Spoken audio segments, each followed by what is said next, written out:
हम लोग गर्व है कि हमारे शहर से 3 मंत्री हैं हमारे जनपद से, जिसमें 2 कैबिनेट हैं, 1 स्वतंत्र प्रभार है। तो मुझे भी लगता है कि बाजी पलट सकती है। बाजी की बात है तो जहाँ तक तो बीजेपी ही है, लेकिन बीजेपी के कुछ वीक पॉइंट हैं। सबसे ज़्यादा तो महंगाई। सामने कोई और है ही नहीं, विकल्प नहीं है कोई जनता के लिए, और हमारे लिए भी नहीं, क्योंकि मैं खुद वोटर हूँ। कोई विकल्प नहीं। राहुल गांधी तमाम तरीके की जो बातें करते हैं, जो प्रलोभन देते हैं लोगों से, जैसे अभी यात्रा शुरू करी थी, उस यात्रा का कोई फ़र्क नहीं पड़ा। नमस्कार, मैं विनय पांडे, आप देख रहे हैं यूपी तक की टीम इस समय गांधी भवन प्रेक्षागृह में है और हमारे साथ इस समय कुछ लोग मौजूद हैं। हम लोग उनसे बात करेंगे 2024 के चुनाव को लेकर। क्या नाम है आपका? मेरा नाम मोहम्मद सलाउद्दीन है। मोहम्मद सलाउद्दीन, क्या लगता है कौन सी पार्टी इस बार 2024 के चुनाव में बाजी मारेगी? 2024 के चुनाव में जहाँ जिस तरीके से लग रहा है कि अब की तीसरा मोर्चा तैयार हो सकता है, तीसरे मोर्चे की ज़्यादा उम्मीद लग रही है इस बार। ये क्यों लग रही है? विपक्षी पार्टियां एक हो रही हैं, इसलिए उम्मीद लग रही है तीसरा मोर्चा बनेगा। अच्छा, एक चीज़ और, कौन सांसद है आपके यहाँ का और क्या कार्य आपको लगते हैं कि हमारे यहाँ के सांसद हैं अरुण कुमार सागर, जिनको अभी पिछले 4 साल 4.5 सालों में हम लोगों ने देखा नहीं है। ना ही उनके नाम पर कोई ऐसे कोई विकास कार्य के नाम पर उन्होंने कोई ऐसी उपलब्धि हो कि हम उनकी उंगलियों पर उनकी उपलब्धियाँ गिना दी, ऐसी कुछ नहीं है। माननीय सुरेश कुमार खन्ना जी ने जो ही विकास कराया वो कराया, उन्होंने कुछ नहीं कराया। अच्छा, नहीं, शहर के कार्यक्रमों में तो वो आते रहते हैं अक्सर, आपको क्यों नहीं दिखाई दिए? शहर के कार्यक्रमों में वो आते हैं तो खामोशी के साथ आते हैं, अगले दिन हम लोग अखबार में पढ़ लेते हैं या शाम को सोशल मीडिया पे देख लेते हैं, बस। क्या मानते हैं कि शाहजहाँपुर को अभी और विकास की आवश्यकता है? बहुत आवश्यकता है, बहुत ज़्यादा विकास की आवश्यकता है। माननीय सुरेश कुमार खन्ना जी ने पिछले 7 साल में जो विकास कराया, 6 साल में अभी इतना ही विकास है, जहाँ तक हमें उम्मीद है कि उनके नेतृत्व में और आगे होगा। और अब शाहजहाँपुर में सबसे पहली बात तो ये है कि शाहजहाँपुर वासियों के लिए हम लोग गर्व है कि हमारे शहर से 3 मंत्री हैं हमारे जनपद से, जिसमें 2 कैबिनेट हैं, 1 स्वतंत्र प्रभार है। क्या लगता है, मतलब कौन सी ऐसा एक दल तो लग ही रहा होगा कि जो बाजी मार लेगा इस बार 2024? 2024 में अब की जहाँ तक हमें लगता है कि कांग्रेस जो है वो बीजेपी के करीब होगी। लेकिन पिछली बार जिस तरीके से फुल फ्लैश 2 बार बीजेपी आई, लेकिन इस बार कांग्रेस की हमें उम्मीद लग रही है कि कांग्रेस करीब आएगी। ठीक है, आप बताएंगे क्या लगता है इस बार कौन बाजी मार सकता है? इस बार देखिए, क्योंकि ये भी हो सकता है, जैसे सर ने बताया कि बाजी पलट सकती है, तो मुझे भी लगता है कि बाजी पलट सकती है, क्योंकि जैसा कि बहुत सारी चीज़ें हैं, लोग विरोध में हैं, और काफ़ी ऐसी चीज़ें जो लोगों को अच्छी नहीं लगती हैं सरकार की, तो वो लोग उसकी बुराई भी करते हैं। जैसे अगर हम किसानों को ले लें तो गाय वगैरह हैं और ये सारी चीज़ें उन्हें तकलीफ़ दे रही हैं, उनके लिए तकलीफ़दायक हैं, तो वो लोग इस बात का विरोध कर रहे हैं। और बाकी सारी चीज़ें अगर मैं अच्छी पक्ष की बात करूं तो वो ये है कि अपने यहाँ अपराधियों का थोड़ा दबदबा कम हुआ है इस सरकार से, ये उनकी अच्छी बात है।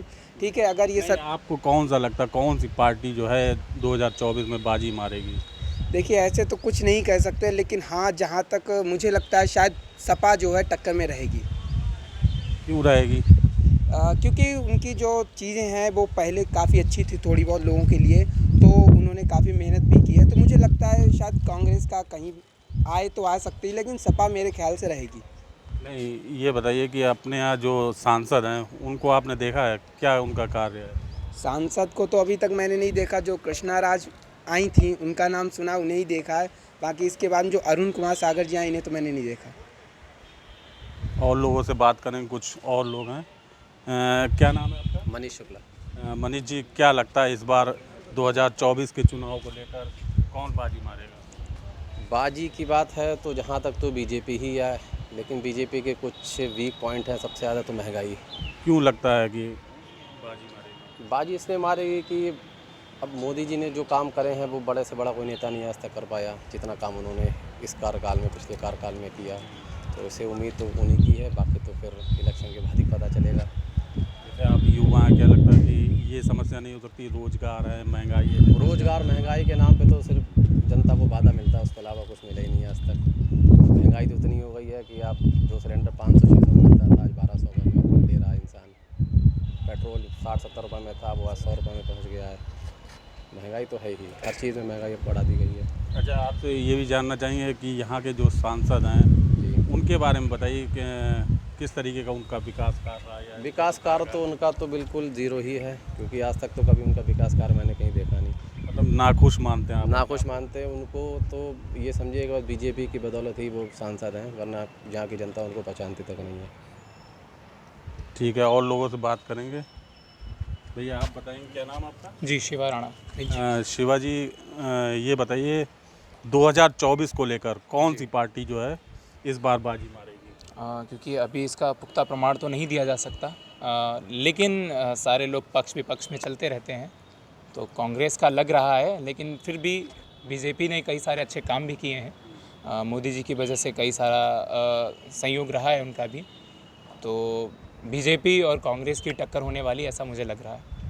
अच्छा, जैसे आप बीजेपी के लिए कह रहे हैं, तो क्यों ऐसा लग रहा है कि बीजेपी? बीजेपी मतलब आदित्य योगी नाथ जी और जो अपने ये प्रधानमंत्री जी हैं, उनका काफ़ी योगदान रहा है देश में। जैसे आए दिन बदलाव देखने को मिलते हैं, कई सारे अभियान चलाए हैं उन्होंने, जो शिक्षा को लेकर हैं, नशा मुक्ति को लेकर हैं, या फिर जल को लेकर हैं।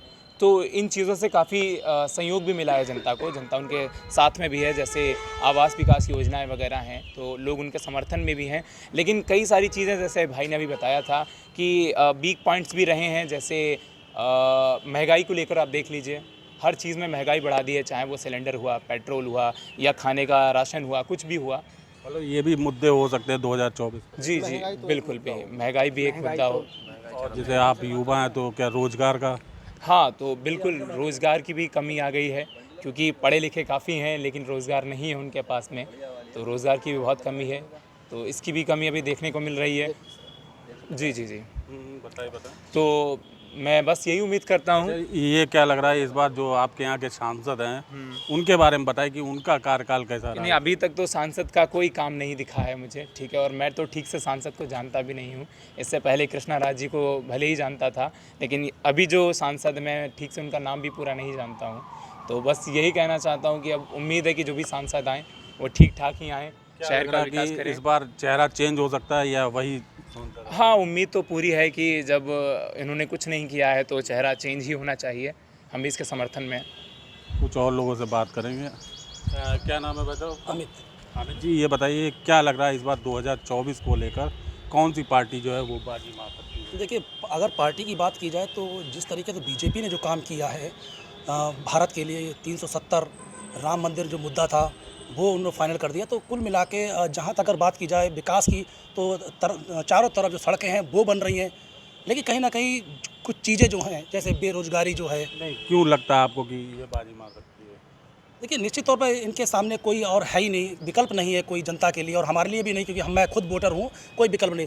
राहुल गांधी तमाम तरीके की जो बातें करते हैं, जो प्रलोभन देते हैं लोगों से, जैसे अभी यात्रा शुरू करी थी, उस यात्रा का कोई फ़र्क नहीं पड़ा, क्योंकि नरेंद्र मोदी एक बड़ा चेहरा है, और प्रधानमंत्री होते हुए इतनी बड़ी चीज़ें, चाहे वो आज बाहर विदेश में हो, और चाहे वो उत्तर प्रदेश में हो, और चाहे वो कहीं भी हो, फिलहाल नरेंद्र मोदी का नाम जो सामने जब आता है तो अच्छे अच्छे पीछे हट जाते हैं। अच्छा, सांसद जो हैं अरुण सागर हैं, आप फील्ड में भी रहते हैं, आप पत्रकारिता भी करते हैं, तो क्या लगता है कि आपको अरुण सागर का कार्य कैसा लगा इस कार्यकाल में? देखिए, एक हवा चली थी, उसमें जो अरुण सागर थे वो सांसद बन गए, लेकिन कहीं ना कहीं ये भी देखा जा रहा है कि जिस तरीके जो विकास कार्य हो रहे हैं वो उसमें उनकी भागीदारी नहीं रहती है, क्योंकि जो लोकल बॉडी के हैं और जो ऊपर से जो चीज़ें चल रही है, जैसे प्रधानमंत्री की जो योजनाएं हैं उनमें खरा नहीं उतर रहा है। तमाम जो जनता है वो भी ये बात कह रही है कि जो अरुण सागर है वो दिखाई नहीं देते। तो कुल मिला के सोशल मीडिया पे एक्टिव जरूर रहते हैं कि फीता काटना है तो कहीं चलेगा, क्योंकि यहाँ शाहजहाँपुर में 3 बड़े मंत्री भी हैं, उसके बावजूद 2 सांसद भी हैं, यानी एक राज्यसभा और एक लोकसभा का,